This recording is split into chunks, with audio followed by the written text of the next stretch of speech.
Hola, ¿qué tal amigas, amigos televidentes en Extra Plus? Un gusto saludarles, darles la bienvenida a esta edición de Adelante Nicaragua, edición con la que estamos arrancando esta semana de informaciones en Extra Plus. Como todos los lunes, estamos con los doctores Cairo Amador Arrieta y Humberto Vilés Bermúdez para hablar acerca de las informaciones publicadas y no alrededor del mundo. Muchas gracias por estar con nosotros, Cairo, Humberto, para hacer estos comentarios. Arrancamos.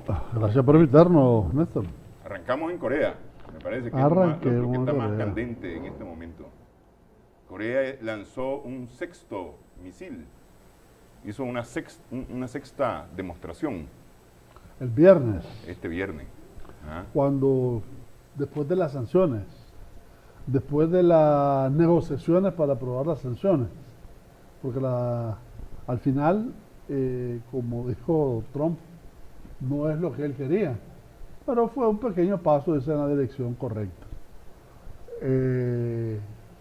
Y eso, de alguna manera, lo que implicaba era restringirle como el 30 al 40% sus importaciones de petróleo, 90% su comercio con el resto del mundo, incluyendo China, si es que efectivamente cumple. Y es claro que una vez más China es la clave para esta situación. Bueno, en medio de todo esto, el gobierno de Nicaragua ya tuvo su posición oficial. Alrededor de, por un lado, un llamado al diálogo y a la desnuclearización de toda la península coreana. Sí. Yo creo que es sensato. No solamente sensato, sino que altamente significativo que el comunicado se haya hecho público el mismo día de la independencia de Centroamérica. Sí. Sienta una posición, una vez más, no alineada, ¿no?, en materia de política exterior, lo cual dice mucho de la prudencia en ese sentido. Hay quienes se sorprendieron de alguna manera, aunque no es el primer comunicado que tiene el gobierno de Nicaragua con respecto a las pruebas nucleares en Corea del Norte o las pruebas nucleares de Corea del Norte y todo lo que hay alrededor de ello, y decían, bueno, ¿y entonces qué le pasó a Nicaragua? Que ya no está en buenas relaciones con la República Popular de Corea. Que pretenden sacarle un sesgo a los acontecimientos que no lo tienen, ¿no? ¿Qué tiene de particular sentar una posición antinuclear y por la paz mundial para distensionar?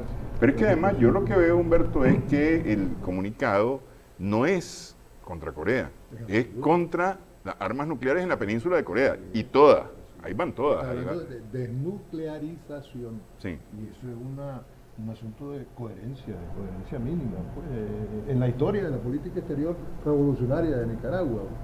Lo que sí es nuevo, y no lo hemos comentado, yo creo que merece la pena, ya la OEA hizo público el nombramiento del oficial, del jefe de la misión de observación electoral, el doctor Wilfredo Penco, que es el vicepresidente de la Corte Electoral del Uruguay. Del Uruguay.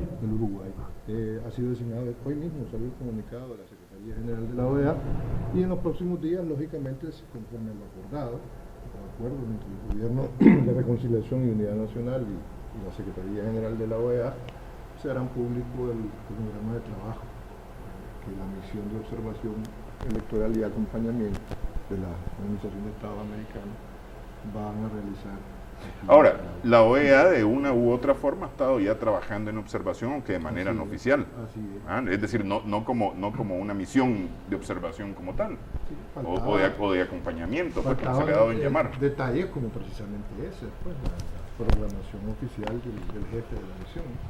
Está claro ya, el doctor Wilfredo Penco, vicepresidente de la Corte Electoral del Uruguay, va a presidir esa misión de observación y acompañamiento electoral de la Organización de Estados Americanos. Dígase lo que se diga, pues siempre Pero además, si lo acaban de nombrar, no quiere decir que es la primera aproximación que tenga con el país, ¿no?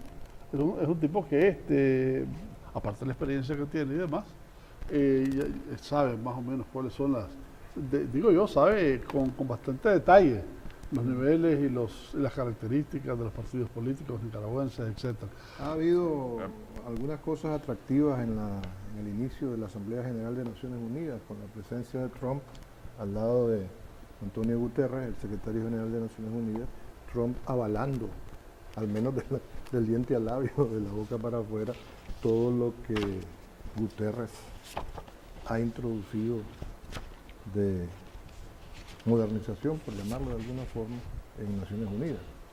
No es más que un pálido reflejo de lo que necesita, ¿no? Tenemos como la organización, ¿no? Que el padre Miguel de Escoto fue el que propuso Fue pionero una renovación total y absoluta necesaria de las Naciones Unidas. Hace 10 años. Un poquito más, creo. Un poquito más de 10 años, ¿no? Cuando fue presidente de la Asamblea General. Y hay buenas noticias, al menos alentadoras, en lo que a la Autoridad Nacional Palestina y las posibilidades de un gobierno de unidad palestino pueda formarse.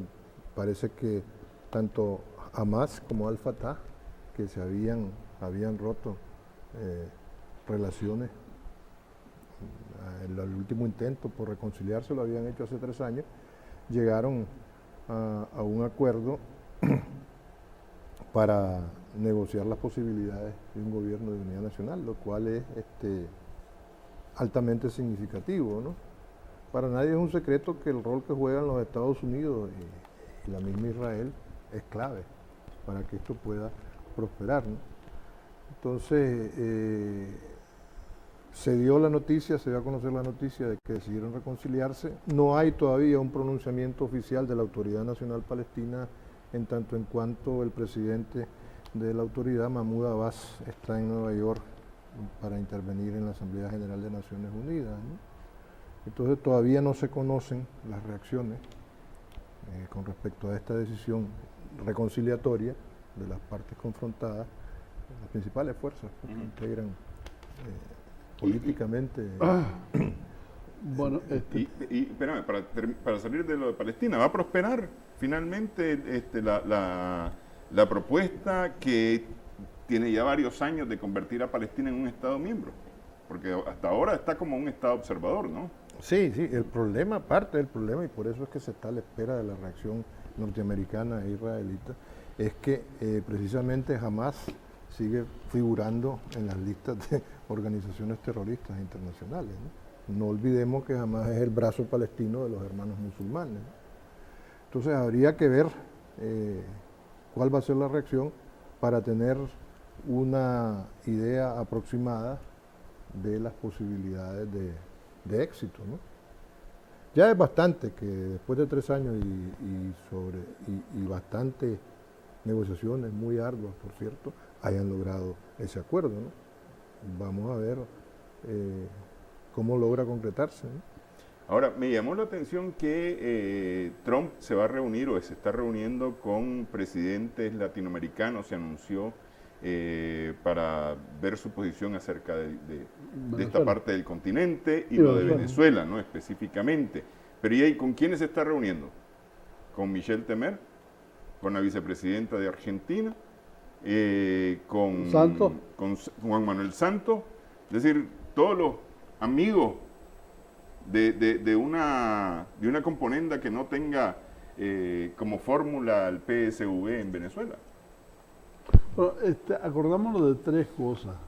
La primera es a propósito de Uruguay, que lo mencionamos, con la nacionalidad del señor. La designación del presidente, del jefe de la presidente.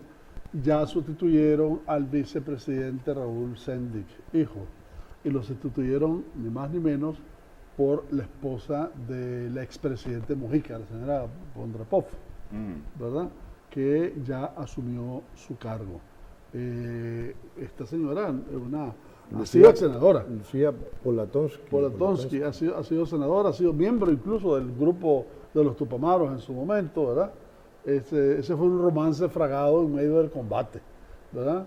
Y lleva toda el prestigio de ella misma y la sombra protectora de la imagen de su marido, ¿verdad? Sí, claro. Por otra parte, también terminó en América Latina el viaje de Netanyahu. ¿Ah? Y no es casualidad, ya lo habíamos platicado la vez pasada, pero aparentemente fue interesante porque es la primera vez en 70 años, o sea, desde que se creó el Estado de Israel, sí, que el primer ministro viaja a América Latina. Pero por lo que habló ayer en CNN, gran parte de todo ese asunto era alrededor de sus acompañantes. Gran parte de sus acompañantes eran 50 empresarios, ¿verdad? En el ramo interesante, porque gran parte de ellos eran un ramo de defensa, del contrahackeo, de los aviones, etcétera, ¿verdad? Armas ligeras, etcétera. De manera que tuvo una semana Netanyahu, fundamentalmente sin pena ni gloria, pasó la visita, ¿verdad? Sí. Pero bueno, abrió un capítulo para efectos de Israel que no tenía relaciones diplomáticas, que no tenía visita de jefe de Estado, del primer ministro en este caso, a América Latina. Pero sí ha habido relaciones comerciales desde hace mucho tiempo con Israel. Ponemos el caso de Nicaragua. En Nicaragua, antes de 1979, el armamento que tenía la Guardia era israelita. No solamente eso, si pones el caso de Nicaragua, no solamente son relaciones comerciales, son relaciones políticas. El último cargamento de armas que fue enviado al ejército de Somoza fue enviado a mitad del camino, pero venía de Haifa, ¿verdad?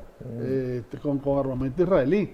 El casco mismo que usaba la EBI y demás, sí, era israelí. Ya no digamos ¿cómo se llama? El Galil, ¿verdad? Que hasta una canción le dedicaron los hermanos Mejía Godoy. De manera que con Nicaragua específicamente, Israel ha tenido una relación de mucha cercanía en tiempo de Somoza y una cierta distancia con el Frente Sandinista.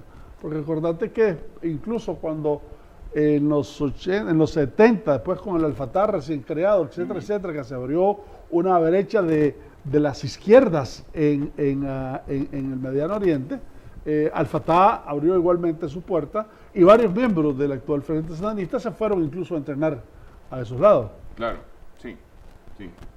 Tenés el caso de Patricio Argüello.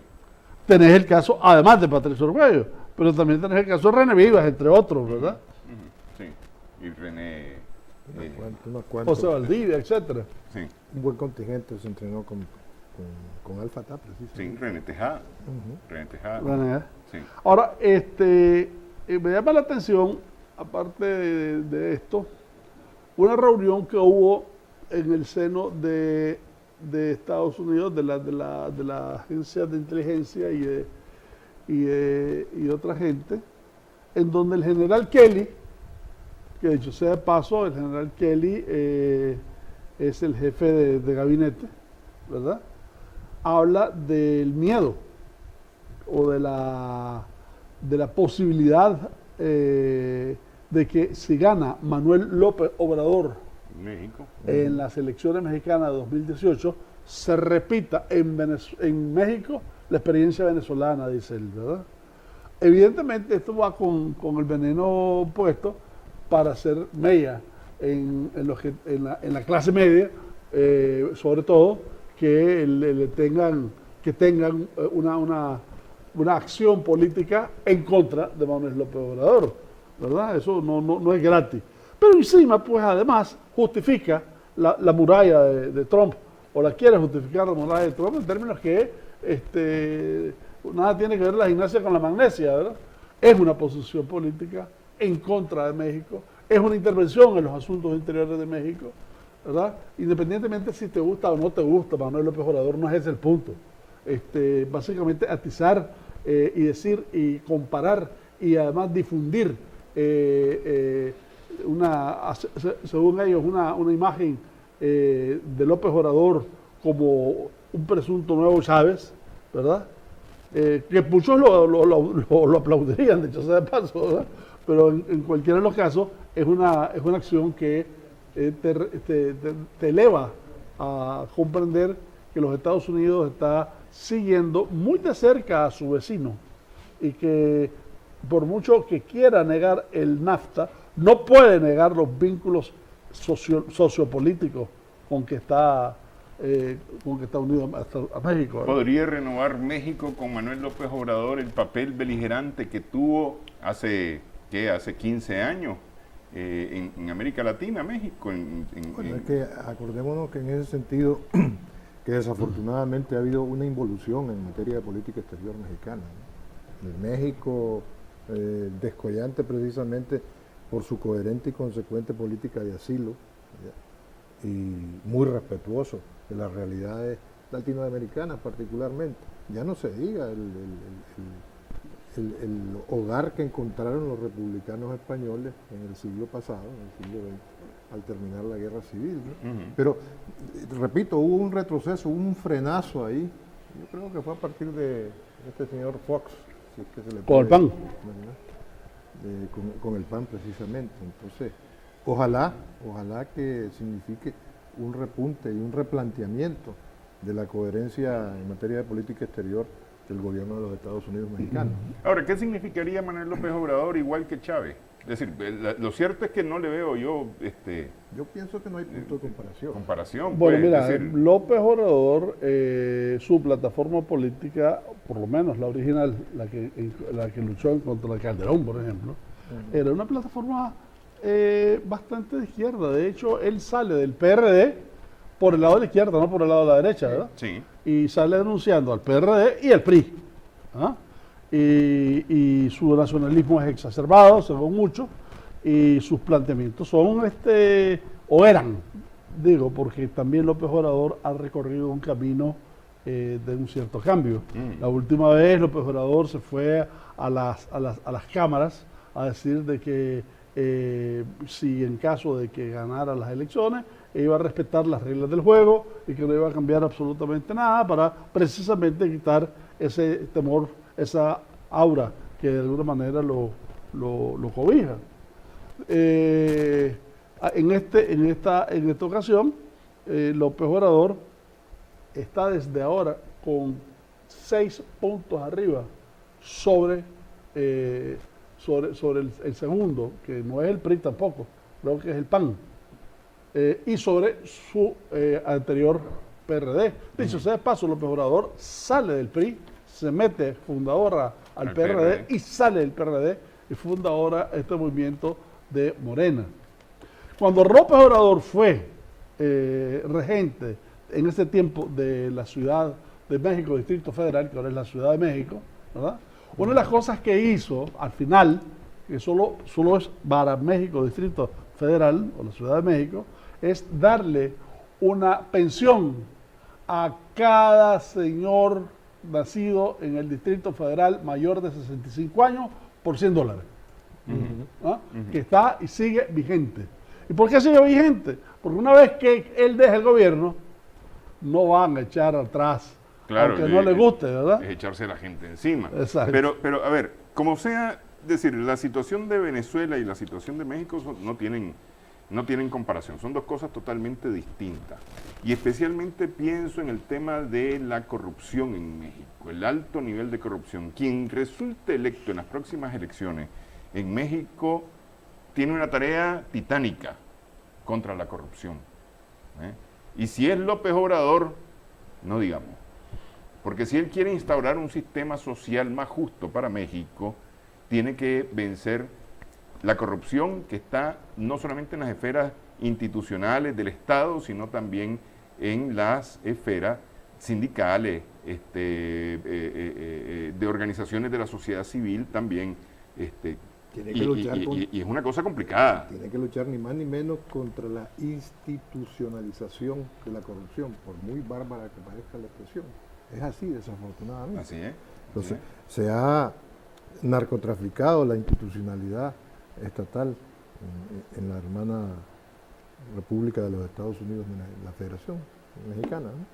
Entonces, es una tarea a la que ojalá llegue vivo, porque esa es otra. Y esa es la otra. Aquí hemos comentado en más Daniel de una ocasión... Colosio. Colosio, sí. Colosio.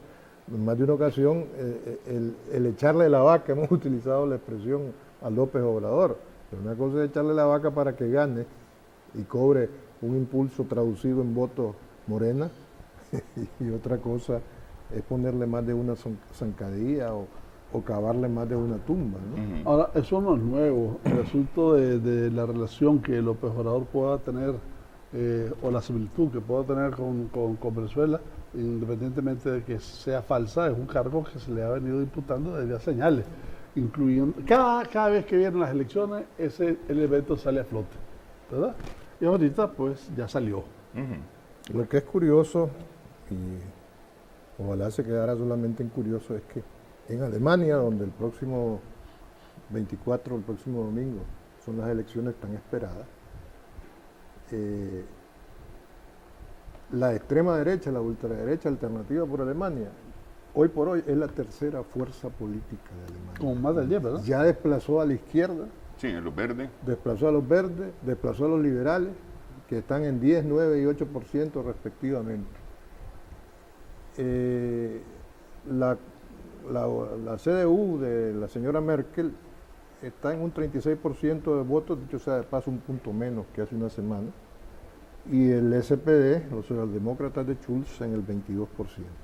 La gran pregunta es si se le dice adiós a la gran coalición que hoy por hoy gobierna Alemania todavía, CDU con los socialdemócratas. Aparentemente ese es el asunto. Si querés hacemos una pausa, vamos a hacer una pausa y hablemos de Alemania, cuál es el futuro de la coalición de gobierno en Alemania, porque es decir, que la señora Merkel vaya a repetir mandato, eso es prácticamente un hecho, ¿no?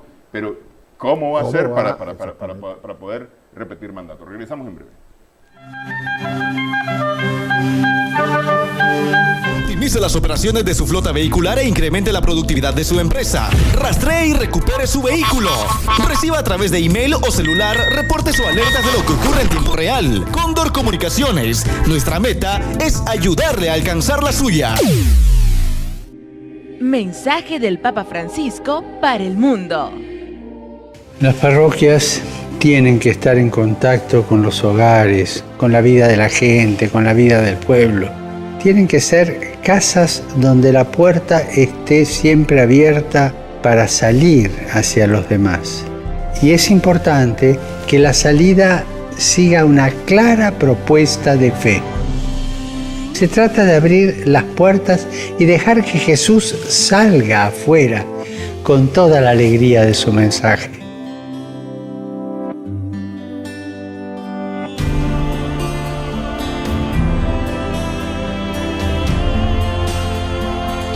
Pidamos por nuestras parroquias para que no sean oficinas funcionales, sino que animadas por un espíritu misionero sean lugares de transmisión de la fe y testimonio de la caridad.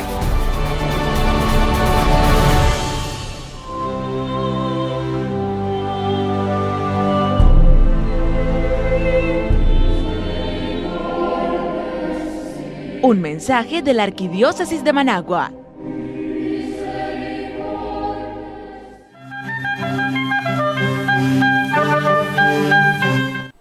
Seguimos en adelante en Nicaragua en Extra Plus. Estamos conversando con los doctores Cairo Amador y Humberto Avilés. ¿Qué va a pasar en Alemania? Es decir, ¿cómo va a ser esa nueva composición del gobierno?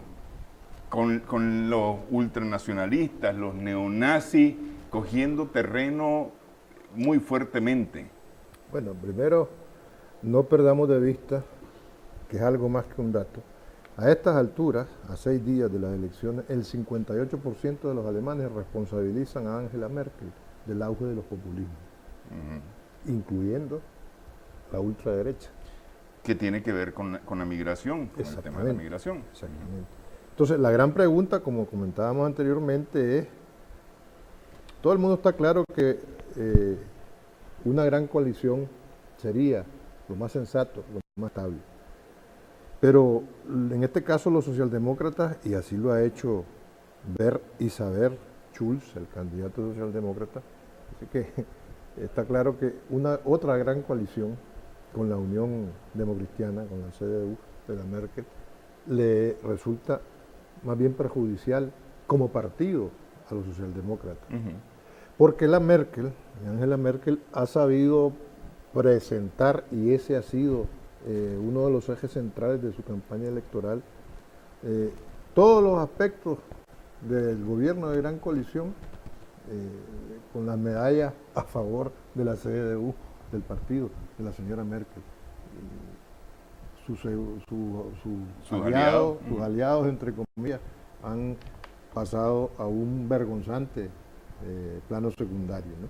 Entonces allí está, no hay duda que sería la opción más estable para el país, una vez más la gran coalición, pero no olvidemos y no perdamos de vista que Schulz ha hecho público que él va a someter la decisión, una vez pasadas las elecciones, que como hemos comentado, no se esperan mayores sobresaltos o cambios de los porcentajes que hemos manejado, ya con la ultraderecha como tercera fuerza política, desplazando a las otras de izquierda, verde, y a los liberales del FPD, los históricos bisagras en la vida política de Alemania, ¿no?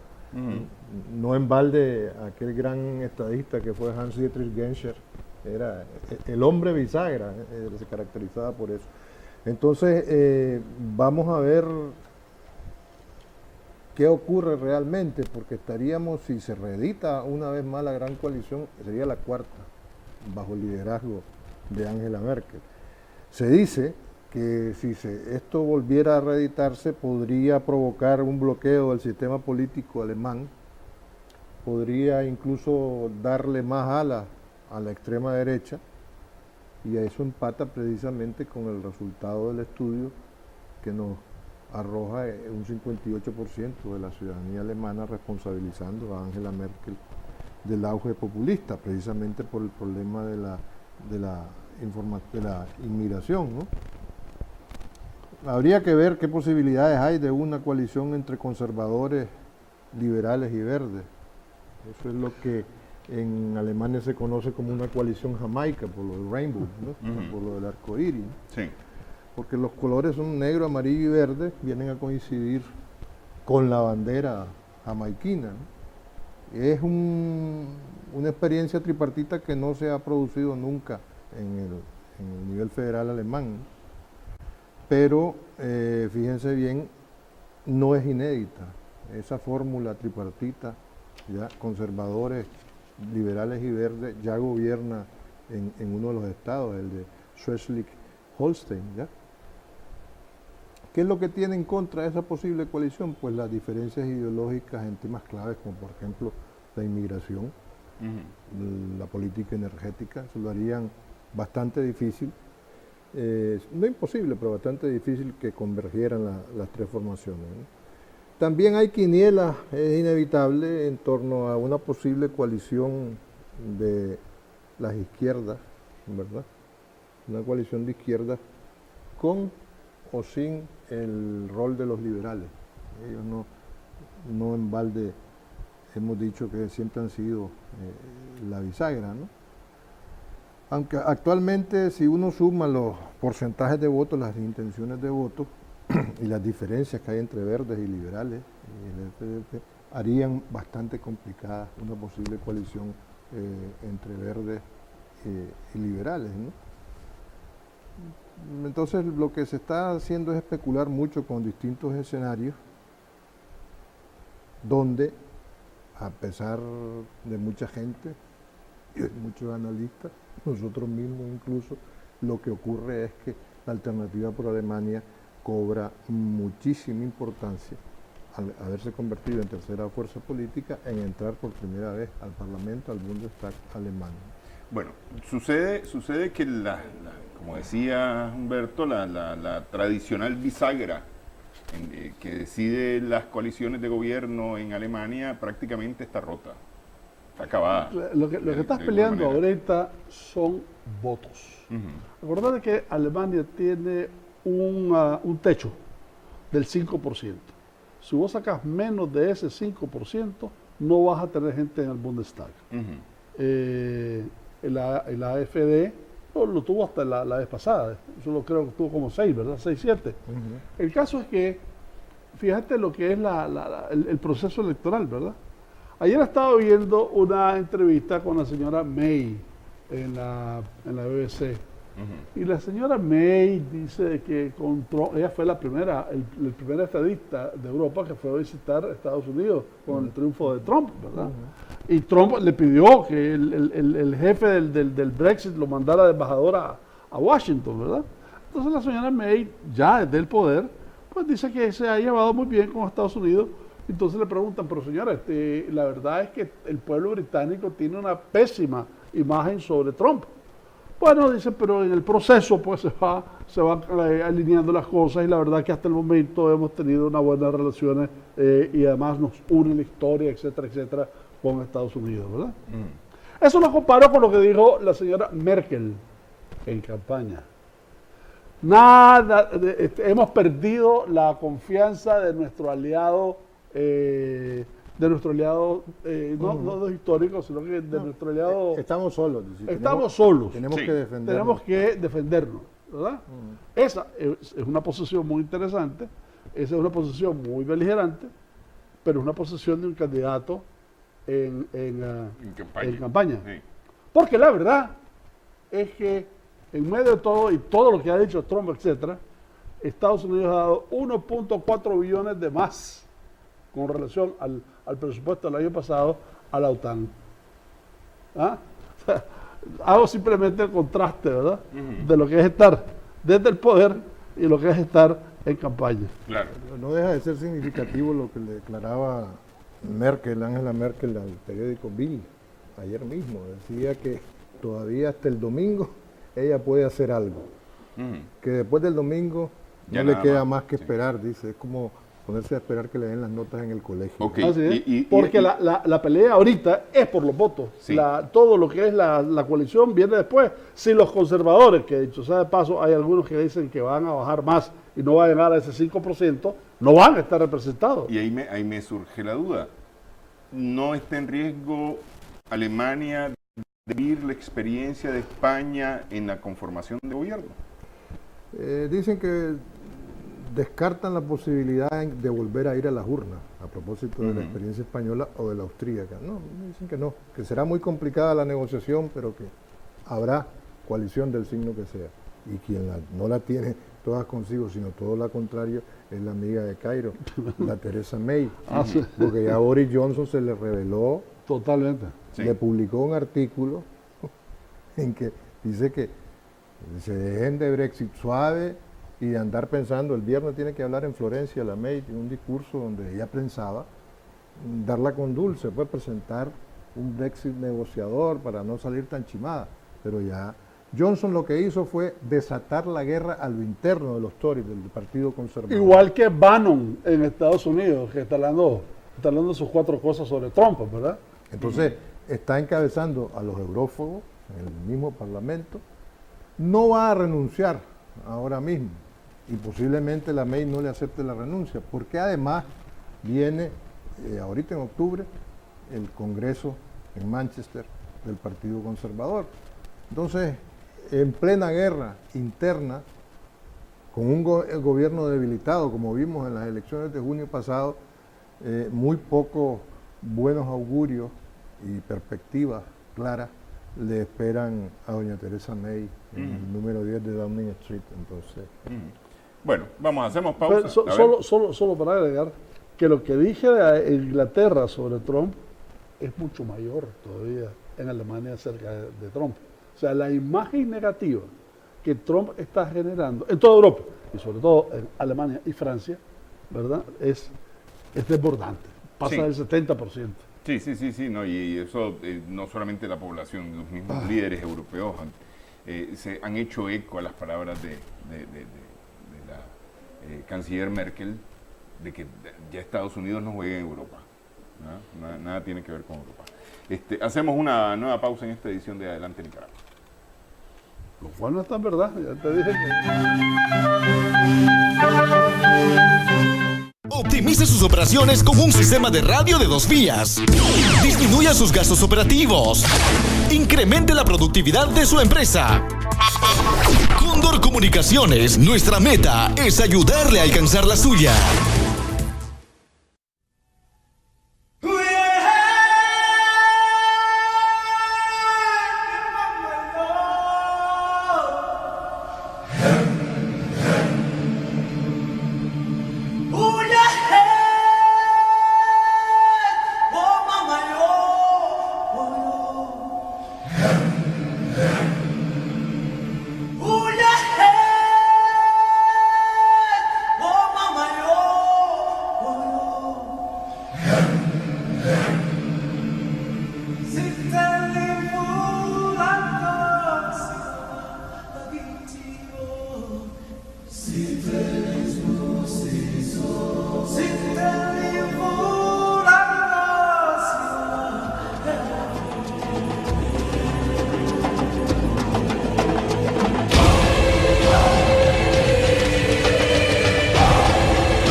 Seguimos en Adelante Nicaragua en Extra Plus. Bueno, la semana pasada, el 15 de septiembre, se estremeció Londres. Amanecimos nosotros aquí con la noticia de la explosión en el metro de Londres que dejó Heridos, una treintena de heridos, ¿no? Una veintena de heridos, afortunadamente solo fue eso, ¿no? Y hoy había noticias de que habían detenido a un segundo sospechoso, sí. Pero bueno, cualquier situación que de aquí al 24 se siga presentando en términos de terrorismo y demás, afecta a la Merkel. Sí. ¿No? Sí, claro. Vos dijiste hace poco que ya perdió un punto. Cuidado, pierde otro más. ¿No? El margen es como de 4 o 5 puntos, ¿verdad? No es un margen muy grande. Pasen donde pase en Europa. Acordate de cuando el diálogo, el debate que tuvo con Schulz, ¿verdad? Schulz, entre otras cosas, habló de la parte de la migración. Y me gustó cómo ella hizo una Verónica con ese argumento. Porque dijo, gracias a Dios, dice, tenemos 4,5 millones de turcos que con su trabajo cotidiano contribuyen a la fortaleza de la economía alemana. Fue una salida, pero muy buena. ¿Eh? Claro. Bueno, pero ahí no perdamos de vista que la presencia turca no es miel sobre hojuelas o un lecho de rosas electoralmente hablando para la señora Merkel, porque Erdogan está incidiendo, tiene plagada Alemania, sobre todo en aquellos territorios donde hay mayor población turca, con carteles con su propia imagen, diciendo que no se metan en problemas. Sí, no, hasta problemas tuvo, ¿cómo es que se llama? No lo dejaron, con los alemanes. no lo dejaron ni en Holanda ni en Alemania, la visita a los ministros, ¿verdad? Sí. Turquía. Ahora, sin embargo, ¿verdad? En medio de las opciones que presenta Alemania, la mejor para el migrante es Merkel, ¿sí? Claro, no, pues a fuerza, ¿no? Sí. La menos peor, que diría que él. Sí. No hay que perder de vista en el aspecto internacional que al fin Putin está anuente a una iniciativa salida del seno de Naciones Unidas para que vayan cascos azules al este de Ucrania. Eso hasta ahora era inédito. Ya se hizo eco de que se haya avanzado algo en torno a esa propuesta. Poroshenko no termina de creérselo porque de por medio está el cumplimiento de los acuerdos de Minsk, o sea, que sigue pendiente, dicho sea de paso, ¿no? Se han podido cumplir precisamente porque el gobierno de Poroshenko en Ucrania, desde Kiev, no ha sido capaz de implementar, de ejecutar las reformas políticas pendientes, entre otras cosas. Pero sí es bastante significativo que al fin haya una especie de luz verde por parte del líder ruso para considerar esa posibilidad, ¿no? Y sí es bastante preocupante el hecho de los próximos ejercicios militares.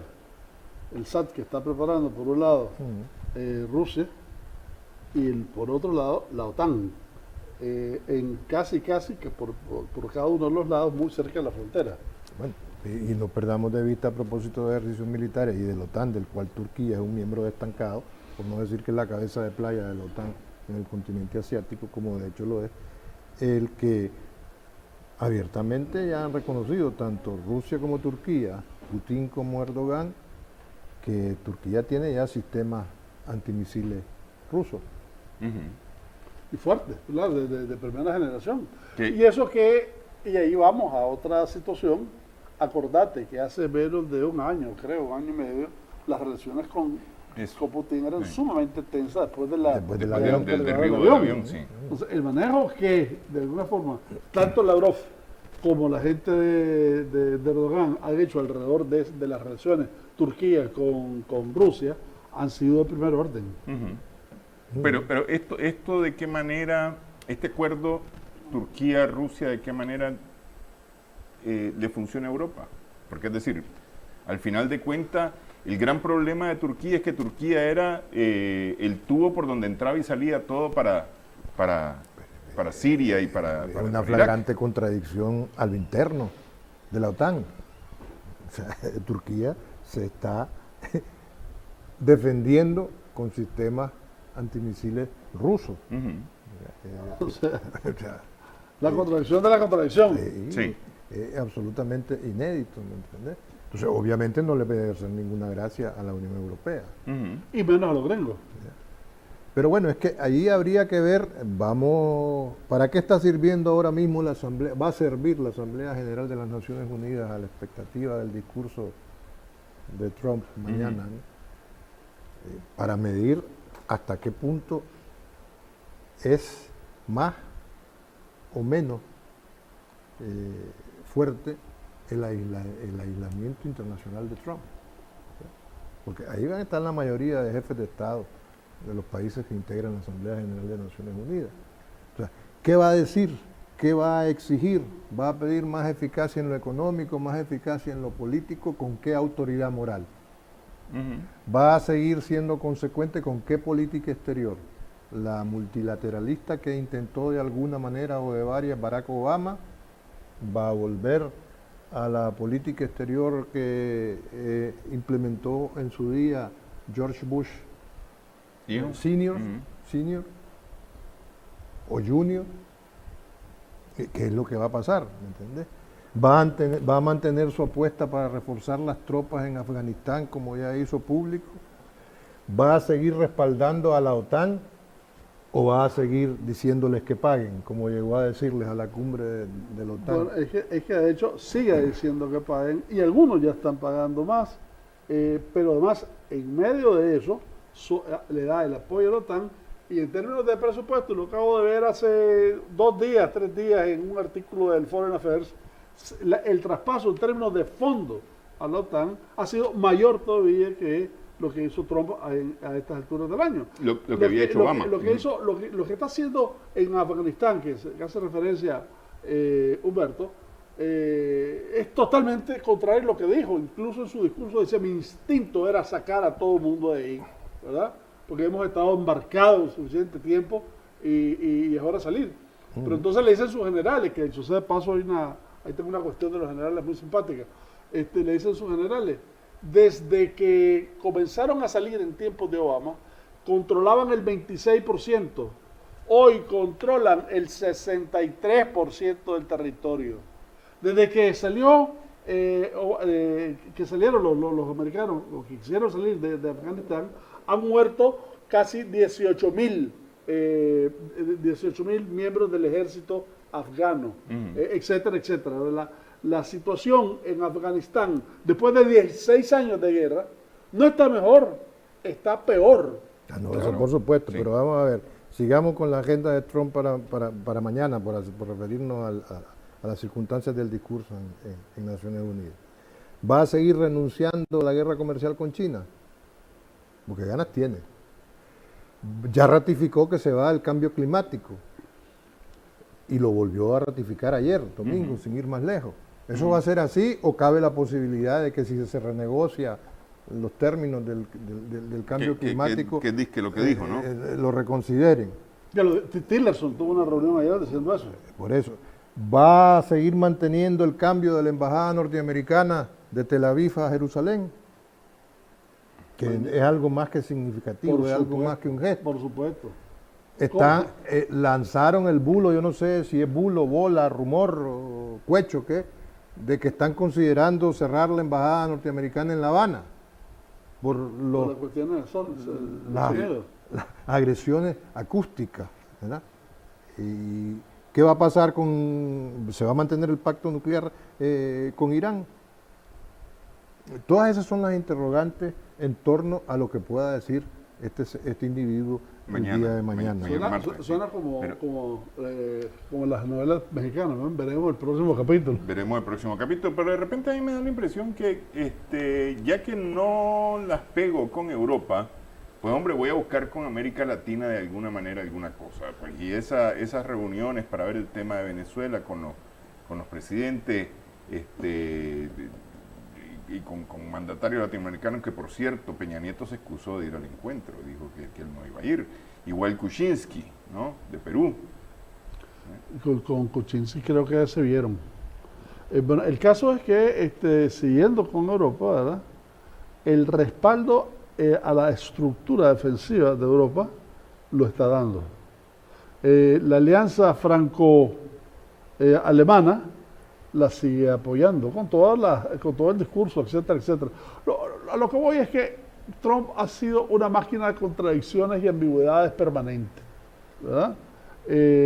Con Macron lo invitó incluso al Día de la Bastilla, ¿verdad? Sí, pero eso fue de alguna manera para marcarle tarjeta y decirle aquí, si se consolida el eje París-Berlín con la Merkel ahora después del 24 de septiembre, después que se consume la reforma laboral, que tampoco la tiene toda consigo. Así es. Es cierto que el nivel de contestación que sufrió con el primer intento de huelga general la semana pasada no fue tan fuerte, ¿no? Pero él aspira. Pero si tenés mirarla cómo ha bajado en todo caso. No, la popularidad. La popularidad de Macron. De Macron. No sé. Macron es el azul, no sé si estaba ya listo, ¿verdad? El más bajo de todos, acá, el más bajo de todos es tal vez Macron. ahí en el control nos acercan solamente el cuadrito, sí. Fíjate que contradictoriamente Sarkozy sigue siendo de los más altos históricamente. François Hollande bajó como hasta los 45. Macron está debajo de los 40, como el 35 más o menos. Y François Hollande estaba como en el 45 en su momento. ¿Ah?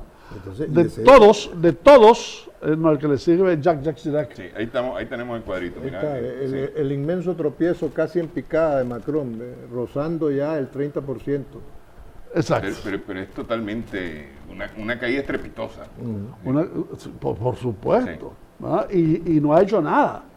Dice el financiero y el Times, el Financial Times de Londres, que es de esas ocasiones en que, queriendo hacer las cosas correctas, lo castigan, ¿verdad? Pero independientemente de eso. Pero es que mira, a ver, vamos a poner las cosas. Irma no le ayudó absolutamente para nada. Esa es sí. la puntilla. Y el huracán no le ayudó absolutamente para nada, ni él hizo tampoco por ayudarse. Él se fue para allá supuestamente para evadir el mismo día de la huelga general. La razón de Estado era que tenía que ir a ver los damnificados de la isla. Sí. Más eso que puso de relieve, por donde comenzábamos el comentario en esta ocasión, ¿ya? Que las medidas de seguridad, las previsiones ante una emergencia tan cantada, incluso con el derrotero y la fuerza inusitada del Irma, lo dejó en evidencia. Entonces ahora te dicen que en materia de seguridad, y lo escribía un académico francés el día de hoy, en el Figaro, en los principales periódicos europeos, le decía que la seguridad de los franceses debería de ser la prioridad, pero que está todo por hacer, y que lo que ha hecho Macron, por muy poco que sea el tiempo que lleve en la presidencia de la República Francesa, no se acerca ni siquiera a nada considerable. Pero fíjate las medidas son tremendas, ¿verdad? Uno, va a congelar el sector público, lo que es opuesto por un 80% de los funcionarios públicos. Dos, va a afectar las pensiones, ¿verdad? Va a estancar las pensiones y va a rediseñar, lo que quiere decir despedir a toda una serie de gente de las empresas públicas. De manera que ninguna de esas medidas es muy popular. Es muy popular que se diga. Además, ha dicho claramente que es que él ni siquiera reconsidera revisarlas, porque están legítimamente aprobadas en las elecciones presidenciales y en las legislativas. Esa es su posición en torno a la famosa reforma laboral. Así es, de manera que por ahí pues vas a esperar problemas y turbulencias bastante graves en el Y a día. propósito de problemas y turbulencias, ¿en qué paró la contestación a Jimmy Morales el otro día en Guatemala?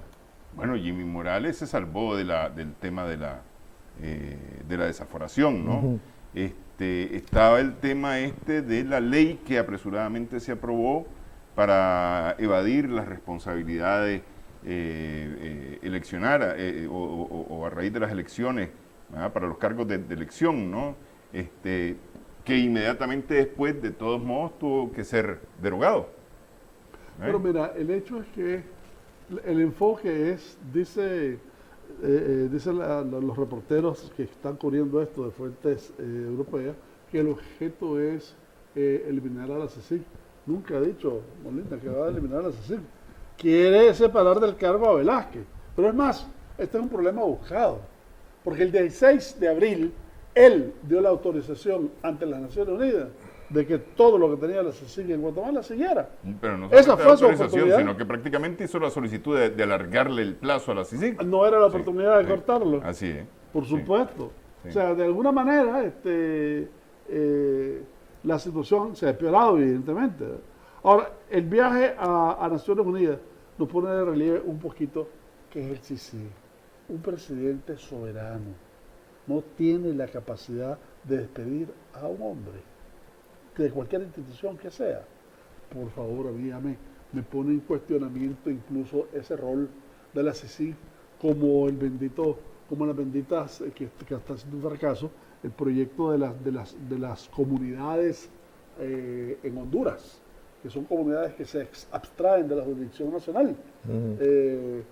Me parece que eso no marcha, no tiene ningún sentido ni con la historia de Guatemala, ni con la soberanía nacional, ni con los tratados firmados, etcétera, ¿verdad? Es asunto de repensar incluso qué es lo que está pasando. Mirá, hoy es el último día del fiscal de Brasil. Mirá todo lo que ha hecho sin necesidad de ese SIG. O el de Perú, con Aventumala, con Fujimori, etcétera, ¿verdad? Sí. Es el mismo. Mirá todo lo que ha hecho sin necesidad de Naciones Unidas. O sea, es asunto de... Son los riesgos de terminar de presidente de la República después de haber sido comediante. Bueno, hacemos pausa en esta edición de Adelante Nicaragua.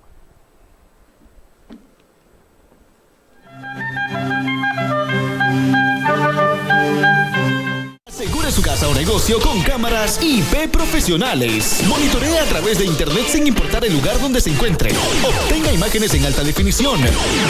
Cóndor Comunicaciones. Nuestra meta es ayudarle a alcanzar la suya. ¿Qué pasaría si tu familia tuviera su hogar en una isla que no pudieran abandonar? Con cantidades limitadas de alimentos y de agua para beber. Sería muy importante hacer que las provisiones duraran.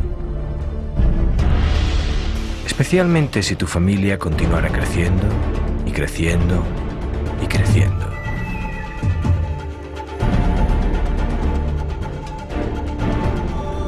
Bien, pues no importa dónde esté tu hogar, porque todos vivimos en una isla que no podemos abandonar. Así que por favor, usa solo lo que necesitas, porque las provisiones verdaderamente son limitadas. Nosotros podemos hacerlo.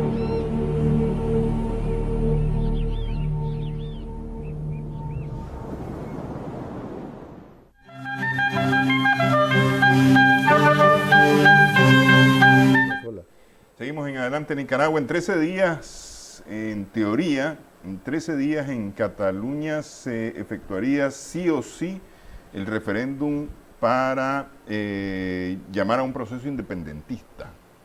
¿Ah? Pero no. Parece que las dos principales formaciones impulsoras del referéndum e independentistas, el Juntos por el Sí, Junts por el Sí, y la CUP, la Candidatura Unitaria Popular, tienen severas contradicciones, por no decir que están rotas, hasta el punto que un titular de la prensa escrita española el día de hoy decía, no, Junts por el Sí no más, ahora separados por el Sí, precisamente, ¿no? Y las fotos que sacaban del Puigdemont y de otros los dirigentes que lo acuerpan, un Oriol, no recuerdo ahora el apellido, son todo un poema pesimista, ¿no? Un canto al pesimismo. Pero hoy mismo Iglesias de Podemos, más temprano Iglesias de Podemos y Sánchez del PSOE estaban llamando a una mesa de diálogo. Sí. Pero en cualquiera de los casos, anterior a eso, el gobierno español, y Rajoy a la cabeza, advirtió de la forma más severa que ha hablado mucho tiempo, diciéndole, no queremos llegar a lo que podemos llegar.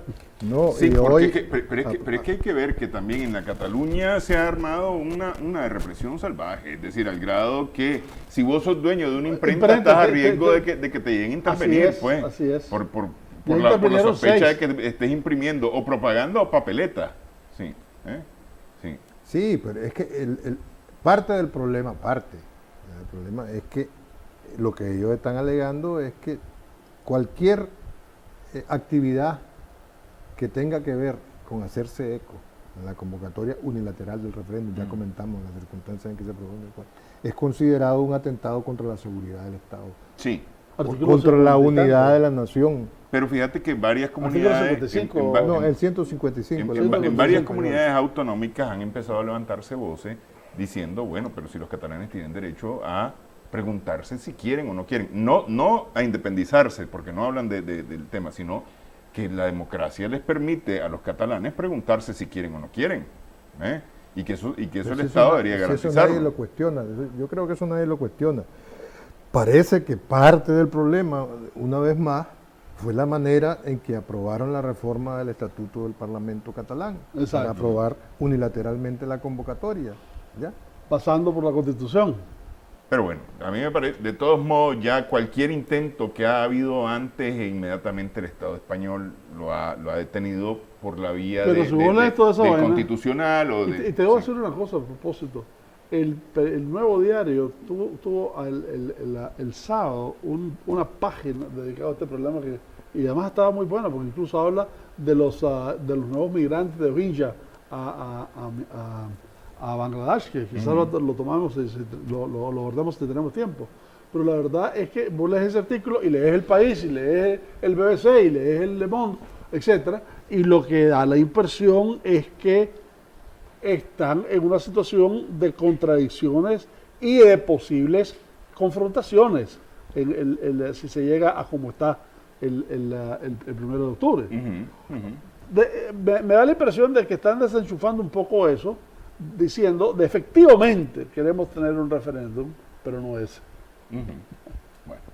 Bueno, aquí cerquita, para cerrar, en el Caribe estamos dándole seguimiento al huracán María, que prácticamente está ya a las puertas de las llamadas islas de Sotavento, las Antillas Menores.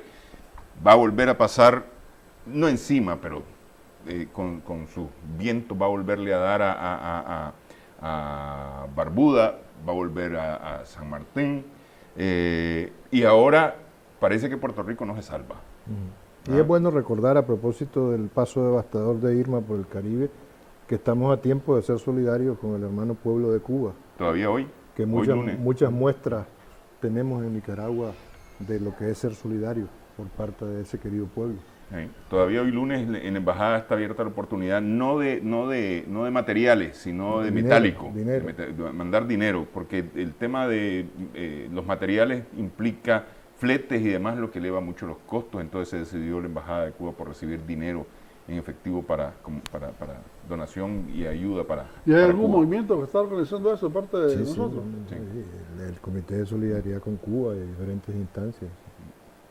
Pues así las cosas este 18 de septiembre. Muchas gracias, Cairo, Humberto, por sus comentarios, su información en esta edición de Adelante Nicaragua. Gracias también a nuestras amigas, amigos televidentes por su sintonía. Esperamos que el programa haya sido de provecho para ustedes.